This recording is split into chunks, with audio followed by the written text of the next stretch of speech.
Olá! No ciclo de entrevistas Trama, até agora nós falamos sobre a condição dos pequenos produtores rurais no contexto da pandemia de Covid-19. A partir de agora, vamos falar sobre os trabalhadores rurais. Para a entrevista de hoje, vamos contar com a presença da professora doutora Graziela da Silva Mota. A Graziela é doutora pelo Programa de Pós-Graduação em Sociologia e Antropologia da Universidade Federal do Rio de Janeiro, mestre e graduada em Ciências Sociais da Universidade Federal de Santa Maria.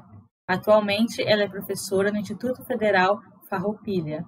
Na entrevista, nós falamos sobre os sujeitos da pesquisa de doutorado da Graziela, trabalhadores rurais na colheita de maçã no sul do país. E esses trabalhadores têm uma especificidade bem interessante, que é o fato de serem indígenas. Então, nós falamos especificamente sobre o trabalho rural de indígenas no cultivo de maçã no sul do país. Confiram. Oi, Graziela, tudo bom? Tudo bom, Tainá, como vai? Tudo bem, obrigada por aceitar participar do ciclo de entrevistas, é um prazer ter você aqui e para discutir esse tema que tem muito a ver com o que o Trama discute, né, que é o trabalho rural. Na sua tese de doutorado, você fez uma pesquisa bem interessante sobre isso, né, os trabalhadores na colheita de maçã no sul do país, né, especificamente na cidade de Vacaria, no Rio Grande do Sul. E mais uma especificidade foi que esses trabalhadores rurais volantes, né, temporários, são também indígenas. Se você puder falar um pouco mais sobre esses sujeitos, essa região. Claro, primeiramente queria agradecer o convite, né, é um prazer enorme estar aqui com vocês e também compartilhar um pouco da minha pesquisa, alguns resultados, né. Agradecer também a professora Maria Aparecida, tenho bastante carinho por ela, gostaria que estendesse, então, a ela os meus cumprimentos. Assim, Tainá, quando eu comecei a fazer o projeto da tese, eu comecei a perceber essa presença indígena em Vacaria, primeiro porque eu sou nascida em Vacaria, né? Uma vez eu fui visitar minha família e eu comecei a ver um monte de indígena na rua, que, embora, né, Vacaria esteja localizada no Nordeste Gaúcho, que é uma região originalmente de caingangues, né, indígenas não era uma presença tão comum no município. E aí eu observei, então, essas pessoas e um dia qualquer eu vi o jornal e tinha uma denúncia de trabalho escravo indígena. Tinha sido, o Ministério Público do Trabalho tinha libertado 41 indígenas numa situação de trabalho análogo a escravo. E aí aquilo na hora me chamou atenção, assim, e eu comecei a observar esse fenômeno. Então, isso era 2013, né? Foi a época também que eu fui fazer meu doutorado, e aí eu pensei em fazer um projeto que desse de conta de entender esse fenômeno, assim, como assim indígenas aqui, o que eles estão fazendo, é maçã, como assim a maçã contrata indígena? Porque a produção de maçã em Vacaria, ela atrai uma mão de obra de até 15 mil trabalhadores por safra, né? A safra começa em janeiro, da primeira cultivar gala, que é em maior número e que tem que ser colhida muito rápido. Então, é um trabalho muito intenso, por isso tem muita mão de obra, num curto espaço de tempo, né? E aí tem um intervalinho ali de metade de março, início de abril, para colher a outra cultivar, que é em menor escala e com menos trabalhadores, né? Que é a cultivar Fuji.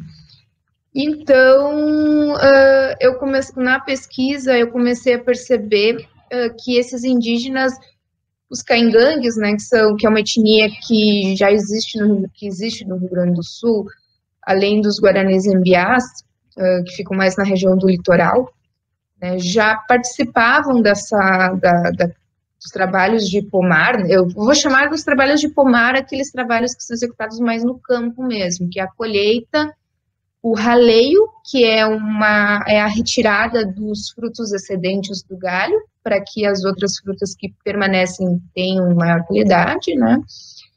Essa atividade do raleio, ela acontece de outubro a novembro, talvez início de dezembro, né, para a colheita acontecer já em janeiro, final de janeiro.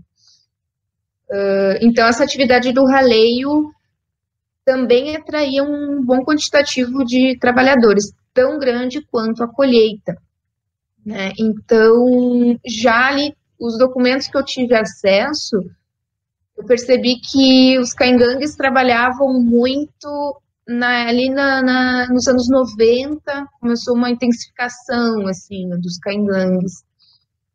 E, oficialmente, é de 2009 a data dos trabalhadores indígenas do Mato Grosso do Sul, né, de duas etnias majoritárias de lá, que passaram a integrar, então, esse escopo de trabalhadores indígenas, que é cada vez, hoje em dia, no ano de 2020, você pode ver que aumentou a contratação dos trabalhadores indígenas na colheita de maçã, né, que também a região ali de Santa Catarina, que também é produtora, também se vale dessa mão de obra indígena, não só na maçã, mas em atividades do agronegócio como um todo, né? No oeste catarinense, por exemplo, é uma região de frigoríficos, né, como a Aurora, como a Sadia, enfim, tem ali essa produção, e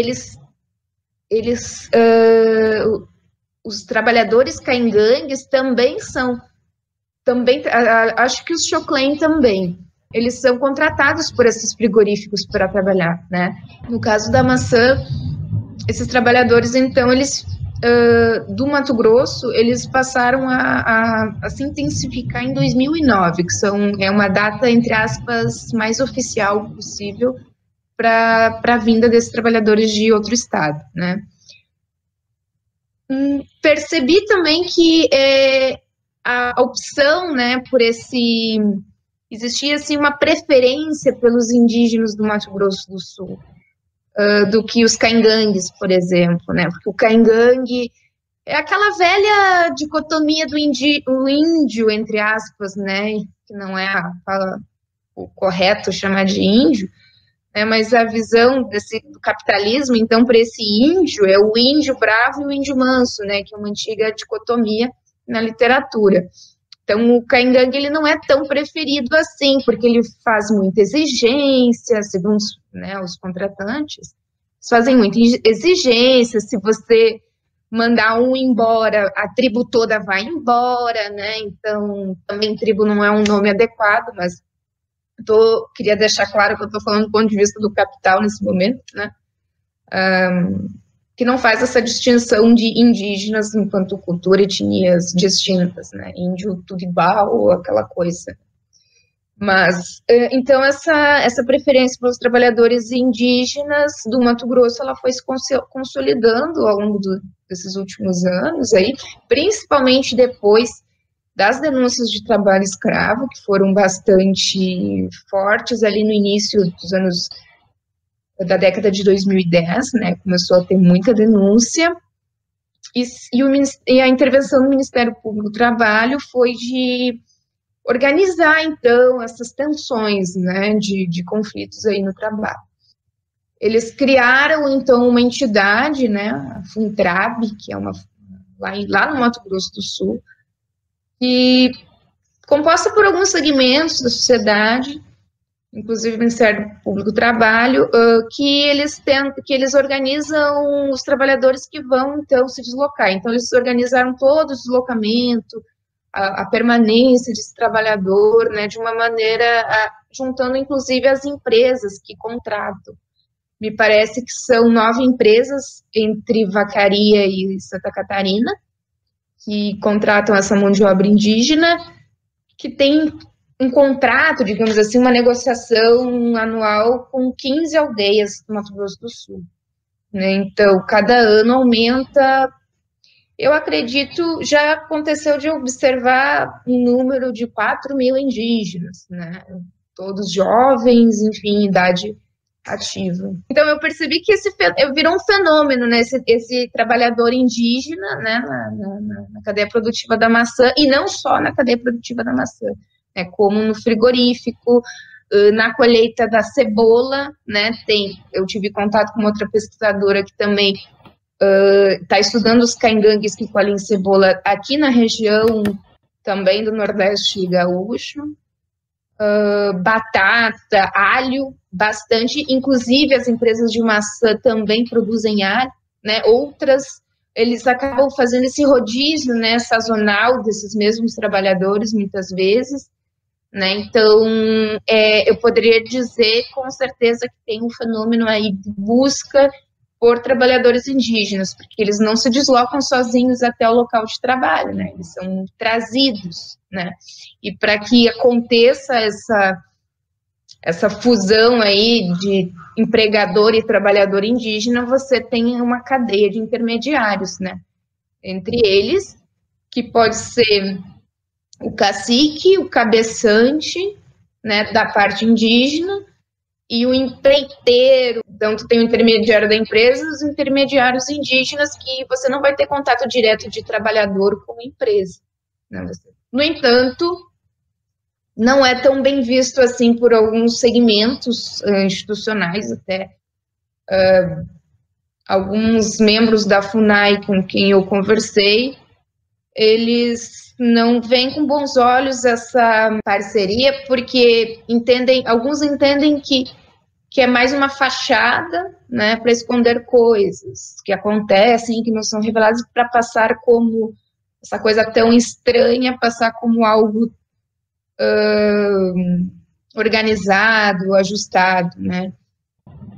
Eu acho que os trabalhadores indígenas também estão se vendo como a identidade de trabalhadores rurais também, né? Que possuem direitos, que possuem né, direitos trabalhistas, possuem, enfim. Existem essas organizações, então, no local de origem desses trabalhadores, né, porque é quase impraticável qualquer tipo de ação coletiva, eu diria, no local de trabalho, em termos de organização, assim, até porque o tempo em que eles estão juntos é muito rápido, é o tempo do descanso e o tempo do trabalho, né? Então, a luta política, a luta por direitos, não tenho observado, no momento, apenas os conflitos de resistência mais pontuais, assim, né? Dependendo da situação, do que tem acontecido no Pomara, os trabalhadores indígenas reagem. Já aconteceu destruição de trator, já aconteceu fogo, né, brigas internas até entre segmentos inimigos, né, dos próprios grupos, enfim, que são lidos de outras maneiras também pela sociedade envolvente, né? Não é um fenômeno que está aí, é um novo segmento trabalhador rural, né, que está, inclusive, competindo com os tradicionais trabalhadores da região, assim, né, que não são preferidos pelas empresas para serem contratados. E no meu ver, tem a ver com o fato de que algumas reservas hoje, a reserva que é a terra indígena, digamos, reservada pelo Estado, principalmente aquelas regulamentadas pelo Randon, né, na época do Brasil tutelado, ali os indígenas enquanto tutela, de 1910 em diante, digamos assim, essas áreas que foram reservadas, então, pelo Randon, eu vejo que o tamanho não é adequado para o pleno desenvolvimento, reprodução cultural do povo. Eles são impedidos de se reproduzirem socialmente, culturalmente, porque estão em pouca terra e muita gente, né? Então, a situação de algumas reservas é bem complicada. E isso faz com que eles, por um lado, precisem sair para a colheita, né, para fazer trabalhos fora, né, da sua moradia. Então, isso me parece que virou um exército de reserva, assim, um ponto estratégico específico de mão de obra em que interessa esse segmento do agronegócio específico. Bom, não vejo que seja só a questão de necessidade de precisar trabalhar, mas também uma questão cultural aí que foi apropriada pelo próprio capital, né? Por que eu digo isso? porque não é só a mão de obra em si que está sendo utilizada por esse capital, né? Não é, porque a força de trabalho comparativamente humana, ela tem o mesmo valor, né? Ela faz a mesma coisa. Mas o indígena, ele tem uma especificidade que cola muito bem para as necessidades da colheita. Quais são as necessidades da colheita? Vacaria, então, produz gala, né? Que é uma cultivar que o Brasil inteiro come, que é a única, que agrada o paladar da galera e tudo mais. Então, eles produzem muita gala. E ela tem uma especificidade que ela começa a cair do pé quando ela está maturada. Né? Então, quando ela tem o ponto de maturação dela, a partir do momento que ela pode ser colhida, que ela está autorizada a ser colhida, ela tem que ser tirada do pé rapidamente, em 6 semanas. Então, tu precisa de muita gente que faça isso. Só que o que acontece? Como é que funciona na colheita? Você colhe por um salário, ok? E aquele teu salário está condicionado ao recebimento de... Está condicionado a uma meta, né? Então, se você atingiu a meta de 750 quilos de maçã colhida, você vai ter direito ao teu salário. Mas se você ultrapassar a meta, né, você vai ter direito a um bônus. Então, atenção para esse bônus aí, que ele é tinhoso. Deixa eu só perguntar uma coisa. Essa meta de 750 quilos é por dia? Por dia. Por dia. É um trabalho extremamente cansativo, inclusive tem que ser colhido do alto da árvore. A árvore é alta, então tu tem que subir na escada e colher. Né? Então, essa meta, às vezes é mais que 750, às vezes é 1 tonelada ao dia. Então... eles dão um bônus para se você colher mais, então, que a meta. E só que o que acontece? Quando o pomar ele tá cheio, tá carregado, o trabalhador brilha o olho e colhe rápido, né? Mas quando o pomar já está mais ou menos, mas ainda tem fruta para ser colhida, principalmente aquelas que ficam... Né, que estavam verde no momento da colheita, que tem que voltar às árvores e tirar de novo, é um trabalho que não rende capital. Então, se tu está ali se submetendo, né, tentando valorizar o teu trabalho, tu liga para um amigo, onde é que tá aí um pomar cheio? Aqui no fulano tem, tô indo. Não interessa se a minha carteira de trabalho está com esse cara, entende? Onde vão me pagar mais, eu tô indo. O indígena não é desta maneira. O indígena, esse aspecto de coletividade indígena é super útil para esse tipo de produção, porque o produtor, ele garante mão de obra até o fim da colheita. Então, o que tu percebe aí? Que o indígena, ele é um trabalhador, ele cumpre aquilo que ele se propõe, ele vai ser um trabalhador constante. O mínimo necessário que a empresa precisa, ele vai fazer. Ele não vai ficar zanzando de pomar em pomar, porque essa rotatividade de trabalhadores destrói o capital. Aí eu acrescento, o fato de serem pessoas de lugares bem distantes pode ser um fator maior para fazer com que a pessoa fique no trabalho. Né? Então, vencer a rotatividade, eu acredito que os indígenas tenham sido uma alternativa para esse problema que o capital, digamos assim, encontrou, esse obstáculo natural aí. Estou falando do indígena de uma maneira bem geral, salvo, evidentemente, os marcadores de especificidades aí, né, da cada etnia, que se comporta de uma maneira diferente. E aí, Graziela, você falou que a colheita da gala é de janeiro, começa em janeiro... Final de janeiro, meados de março, por ali. Tá, e a Fuji? Começa início de abril, por ali, e vai até maio, mais ou menos. Eu estou perguntando porque...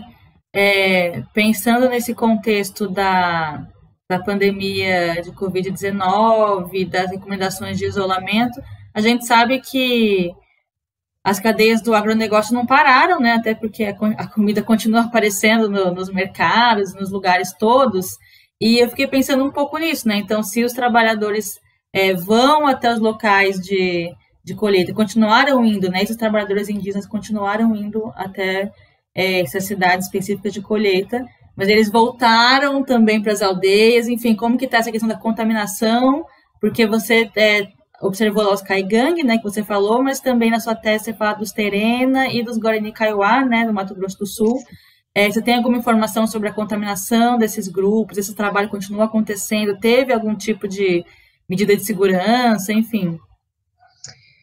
Olha, Tainá, tua pergunta é bem complexa. Eu vou tentar responder à medida do possível, tá? Bom, o que acontece? Assim, a contratação ela já começa a se organizar em janeiro, né? Então, em janeiro a gente sabe que não houve nenhum medo a respeito da Covid, né?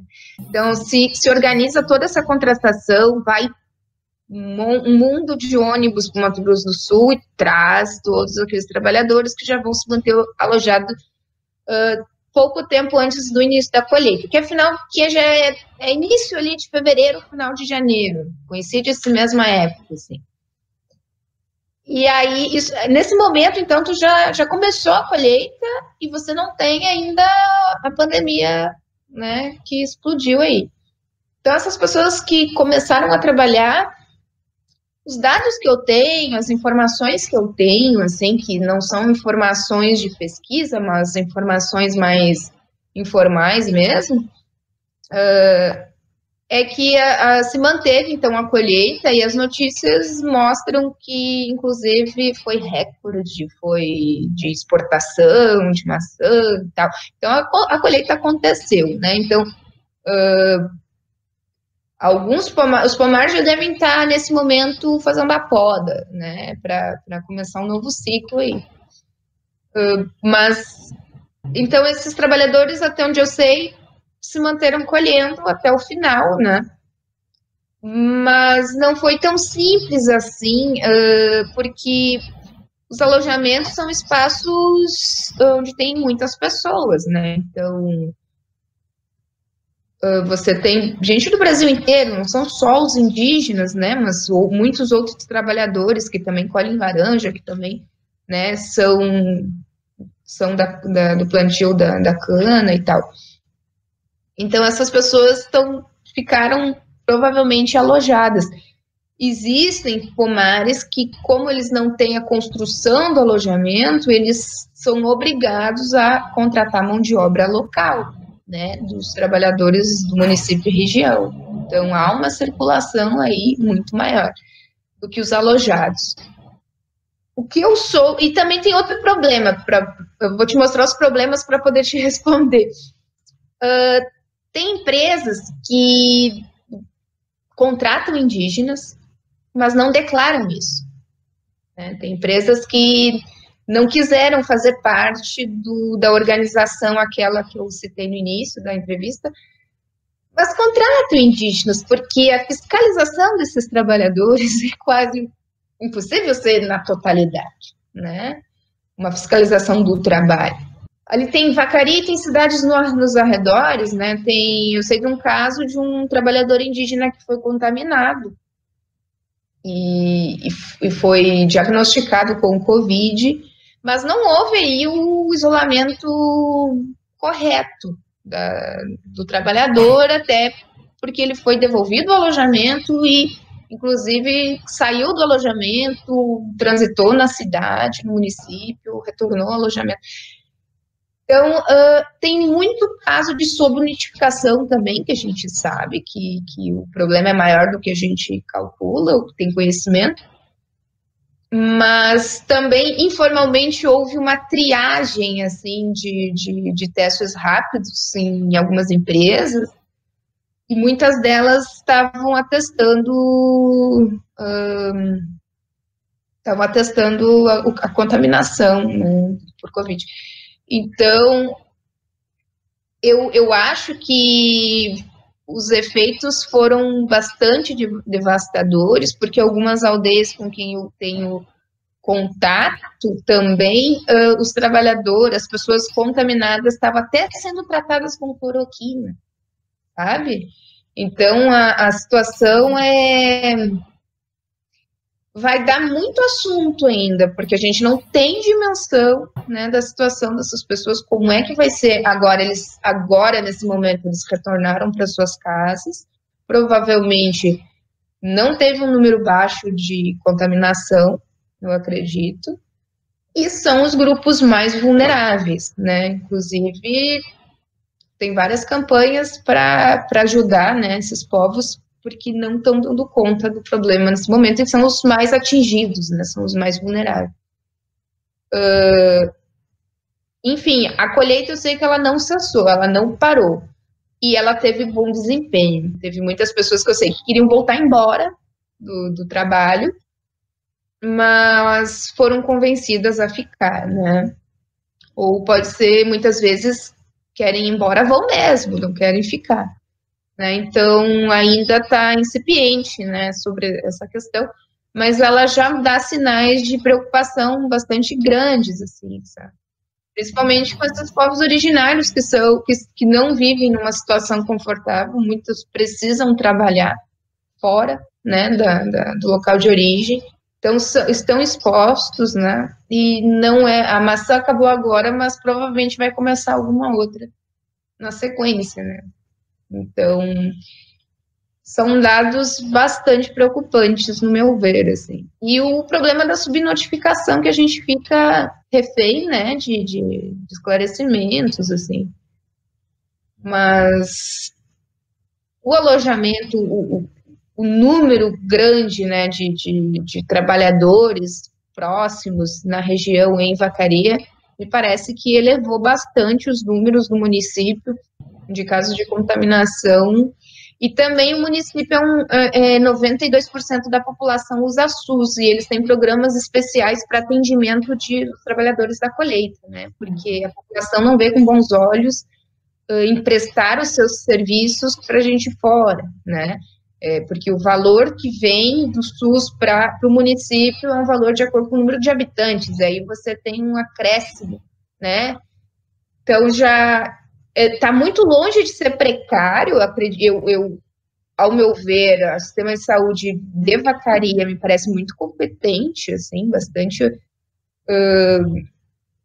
como a maioria depende, não existe planos de saúde que vão competir, né, até um povo bastante, não é um povo rico, né, você tem algumas elites aí, mas não é bastante monopolizado esse mercado, e então, se eles precisam de algum atendimento, eles vão recorrer a esses programas especiais que existem noturnos, né, alguns plantões específicos dos trabalhadores rurais, assim, né, que já é bastante usado quando não tem Covid, né, por causa das intoxicações por agrotóxicos, mal-estar, gripe, né, todos os problemas, porque Vacaria é muito fria, né, então o povo sofre muito, né, com o clima da região. Acidentes também, eu imagino, né, isso, bastante. Na colheita, na lavoura. Eu não sei os números exatos, assim, mas sempre tem alguém que se machuca, porque eles têm que manipular escadas, né, então tem que colher do topo das árvores, e às vezes machucam a mão mesmo, cortes feios, assim, né? Então tu vê aí, 15 mil a mais, né? Para um recurso para menos pessoas, que Vacaria tem 60 e poucos mil habitantes, né? Então, existe todo um programa especial aí de algumas gestões que permitiram que eles tivessem um atendimento especializado. Deixa eu perguntar uma coisa, você falou de trabalhadores indígenas que chegaram a ser tratados com cloroquina, mas isso depois que eles adoeceram já na região de origem, não no município da colheita. Não. No local de origem tem circulado a notícia que numa das aldeias que se capitaneiam esses trabalhadores, tanto para maçã quanto para os frigoríficos, né, eles estavam sendo tratados de Covid com cloroquina por alguma médica da região, assim. É uma questão a ser investigada melhor, assim, sabe, mas isso tem preocupado bastante a gente que está, né, eu e o meu companheiro, a gente participa do Núcleo de Estudos Afro-Brasileiros Indígenas da instituição onde eu trabalho, no Instituto Federal Farroupilha, e aí a gente tá atento, né, porque é uma trama, né, eu estou do lado da educação também e acompanhando esses trabalhadores. E também aconteceu uma demissão em massa de trabalhadores do frigorífico, comandado pela JBS, assim. Eu tenho esse dado desse indígena específico porque, por algum motivo, caiu na mídia, assim, as pessoas ficaram alarmadas, né, mas foi mau procedimento, né, de não tomar os cuidados iniciais e também esse descaso que já é tradicional no Brasil, né, de não tratar os indígenas, da discriminação do povo indígena mesmo, né, e toda essa questão racista, digamos, né, do trabalho, que trata o indígena também como um sujeito menor, né, muitas vezes não humano, né, então, tem profundo desconhecimento desses povos, a profunda discriminação. Então, os povos indígenas, eles sempre estão sofrendo na ponta da lança, assim, né, de diversas frentes, né, e a do mundo do trabalho, eu acredito que não seria muito diferente mesmo. Você quer falar alguma coisa mais para fechar? Alguma coisa que você acha que você deixou passar? Eu não acho que não. Nesse momento, assim, eu acho que as pessoas têm que estar atentas, né? Observar mais essas condições aí de trabalho. É mais ou menos isso. Eu agradeço bastante, agradeço a Prof. Maria também. Estou à disposição. Quando desejarem qualquer coisa, estamos aí. Tá bom, Graziela. Muito obrigada.